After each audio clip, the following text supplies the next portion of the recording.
पूरे पाकिस्तान में जो शख्सियत सबसे ज़्यादा डिस्कस हो रही हैं वो जनाब मोहतरम जज बाबर सत्तार साहब हैं, इसलिए कि उन्होंने आज एक के बाद एक छक्का लगाया अपनी अदालत के अंदर।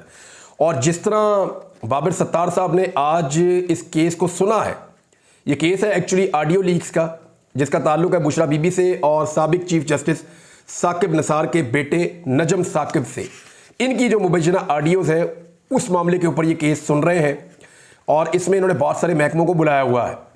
इसमें आईबी का महकमा है, इंटेलिजेंस ब्यूरो का, इसमें पाकिस्तान इलेक्ट्रॉनिक मीडिया अथॉरिटी यानी पैमरा है, और पाकिस्तान टेली कम्युनिकेशन अथॉरिटी यानी पीटीए इसके अंदर शामिल है, और इसके अंदर एफआईए भी एक फरीक के तौर पे शामिल है। ये 4 इदारे वहाँ पे मौजूद हैं। टेलीनॉर ने थोड़ा टाइम मांगा है, वो हो जाएगा, वहाँ से भी रिकॉर्ड आ जाएगा। लेकिन 4 इदारों ने, कल मैंने आपको खबर में बताया था कि इन्होंने जस्टिस बाबर सत्तार साहब को इस केस से अलग करने के लिए दरखास्तें दायर कर दी थी। तो जज साहब आज जब आए तो उन्होंने बजाय इसके कि पहले वो केस के ऊपर डायरेक्ट जाते, उन्होंने कहा जी 4 दरखास्तें आई हुई हैं, पहले ज़रा उनको सुन लेते हैं। एतजाज़ एहसन साहब जो है वो पेश हुए, और अटॉर्नी जनरल मंसूर उस्मान ऐवान साहब। तो एतजाज़ एहसन साहब जो है वो, उनसे अदालत ने शुरू में कह दिया कि जी आप तशरीफ़ रखें, ये 4 मुतफर्रिक दरखास्तें आई हैं, हम पहले वो सुन लें, आप ज़रा बैठ जाएं। उसके बाद एक एक करके बुलाया सबको। एफआईए से, यानी एफआईए जो है वो फेडरल इन्वेस्टिगेशन एजेंसी उसका नाम है। इनका एतराज़ ये था कि क्योंकि उन 6 जजेस में आपका ताल्लुक है बाबर सत्तार साहब, जिन्होंने पाकिस्तान की एजेंसीज के हवाले से तहफ़्फ़ुज़ात का इजहार किया है, लिहाजा आप हमारे खिलाफ केस नहीं सुन सकते। तो जज साहब ने उनको, सिंपल मैं आपके लिए कर देता हूँ, उनसे पूछा जनाब आप आईएसआई हैं? उन्होंने कहा जी नहीं हम नहीं है। आप उनकी प्रॉक्सी हैं? उन्होंने कहा जी हम नहीं है। उन्होंने कहा जी वहाँ तो मैंने आईएसआई का जिक्र किया है, और आप तो वो एजेंसी नहीं, आप तो इन्वेस्टिगेशन एजेंसी हैं। जनाब 5 लाख रुपए जुर्माना, दरखास्त फारिग। उसके बाद जनाब जो है वो इसी तरह का सलूक जो है वो पैमरा के साथ हुआ, ऐसा ही सलूक जो है वो पीटीए के साथ हुआ, और 5-5 लाख रुपया जुर्माना सबको कर दिया। बाबर सत्तार साहब ने एक के बाद एक छक्का लगाया वहाँ पे अदालत के अंदर, तबीयत साफ कर दी सारों की। इसके बाद जनाब बारी आई आईबी की, इंटेलिजेंस ब्यूरो की, और इंटेलिजेंस ब्यूरो की मुतफर्रिक दरखास्त किसकी मंजूरी से दायर हुई, ये सवाल उठाया जस्टिस बाबर सत्तार साहब ने, जिसपे एडिशनल अटॉर्नी जनरल ने बताया कि joint director general intelligence bureau ने मंजूरी दी है। उन्होंने कहा नाम होगा उनका कोई, तो उन्होंने बताया जी वालिदैन ने कोई नाम तो रखा होगा। तो उस पर एडिशनल अटॉर्नी जनरल ने कहा कि उनका नाम तारिक महमूद है। तो फिर तारिक महमूद साहब को जो है वो भी बुलवा लिया गया, और ये इंदिया दिया गया कि उनके खिलाफ कार्रवाई भी हो सकती है। तो इस तरह जज साहब ने ये 5-5 लाख रुपए जुर्माने लगाकर ये दरखास्तें निपटा दी, और उसके बाद वो उस केस को खुद ही सुन रहे हैं।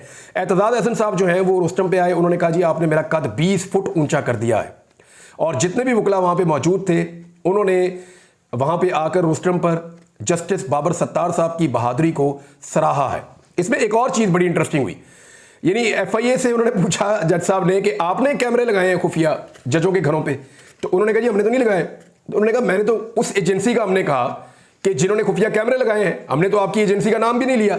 तो इस तरह ये सारे के सारे जो दरखास्तें लेकर गए थे वो वापस इनके मुंह पर मार दी गई, और इनको 5-5 लाख रुपए जुर्माना भी हो गया, और आईबी के जो ऑफिसर हैं उनको तलब भी कर दिया गया।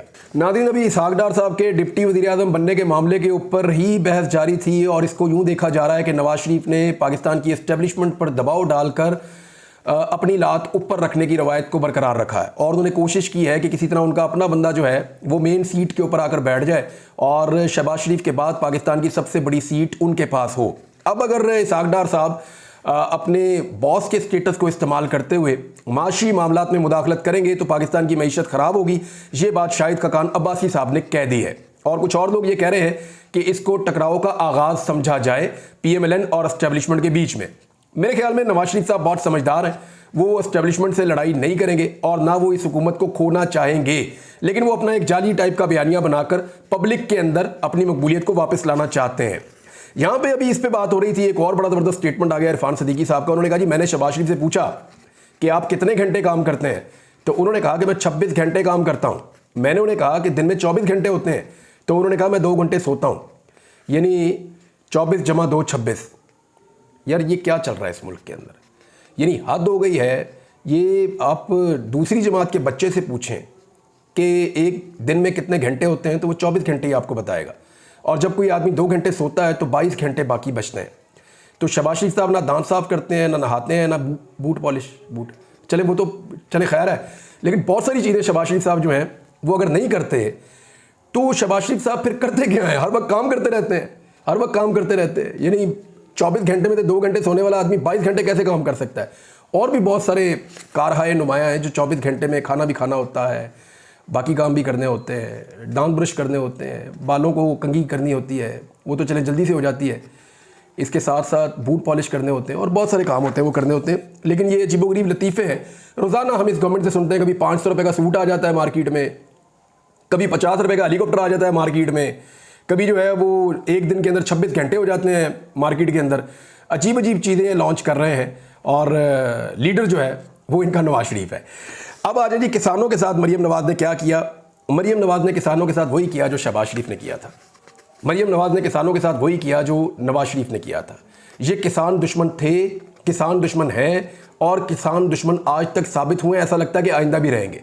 किसान एहतजाज कर रहे हैं लगातार कि जनाब हमारा खर्चा भी पूरा नहीं हो रहा, खुदा के वास्ते जो कीमत मुकर्रर की है उसके ऊपर ही गंदम खरीद लें। ये उसके ऊपर गंदम खरीदने को भी तैयार नहीं है और इनकी गलत पॉलिसीज का खुमियाजा किसान रोज़ाना भुगत रहा है। बाहर से इन्होंने उस वक्त गंदम इंपोर्ट की जब अपनी गंदम तैयार थी, हर काम उल्टा किया और ऐसा लगता है कि कमीशन बनाया गया है, ऐसा कुछ लोग कह भी रहे हैं, मुबैना तौर पे कमीशन बनाया गया है। अब आ जाए आप इस बात के ऊपर कि किसान बेचारे एहतजाज करते हुए पंजाब असम्बली की तरफ जा रहे थे और उनके ऊपर जिस तरह का टॉर्चर किया पुलिस ने, भाग कर आए, उनको मारा। यार ये कौन लोग हैं? ये बेचारे गंदम पैदा करते हैं, ये कपास पैदा करते हैं, ये गन्ना पैदा करते हैं, ये वो तमाम अजनास पैदा करते हैं जिनको आप खाते हैं। आपके घर में बच्चे जो खाना खाते हैं ना, जिस रोटी को हाथ में पकड़ के आपका बच्चा चबाता है तो आपको अच्छा लगता है, वो ये किसान पैदा करके देता है आपको। जो सालन आपके घर में पकता है वो किसान पैदा करके देता है आपको। उसी किसान को आप डंडों के साथ मार रहे हैं। इससे पहले भी जब किसान को मारा तो मैंने एहतजाज किया था और मैंने कहा था कि ये बड़ी सख्त ज्यादती है। आज फिर किसानों को मारा पुलिस ने, ना सिर्फ मारा बल्कि मारने के बाद जीपीओ चौक में खड़े होकर अपनी फतह के नारे लगाए कि हमने जीपीओ चौक को फतह कर लिया है। यानी पुलिस का मोराल ऐसे वापस आएगा कि निहत्ते किसान, मजबूर किसान, गरीब किसान जब वो बेचारे वहां पे पहुंचेंगे और आकर उन्होंने एहतजाज शुरू किया तो किसानों को मारना शुरू कर दिया, उनके ऊपर टॉर्चर किया और उनको भगाकर, उनको पकड़कर वहां चौक पे कब्जा लेने के बाद जीपीओ चौक में खड़े होकर नारे लगा रहे हैं कि हमने इसको फतह कर लिया है। किसको मारा आपने? को इंडियंस को जाके मारा आपने? किसको मारा आपने? वहां किसी और मुल्क को जाकर फतह कर लिया आपने? अपने लोगों को आपने डंडों से मारा है। भावल नगर में आपकी आवाज नहीं निकल रही थी और जो मोराल आपका डाउन हो गया है वो मोराल ऐसे अप करना है आपने। यानी मेरी समझ से बाहर है कि पुलिस का मोराल लगातार डाउन हो रहा है तो किसानों को मार के अप करेंगे, गरीब को मार के अपना मोराल जो है वो ऊपर लेकर जाएगी पुलिस। Very unfortunate.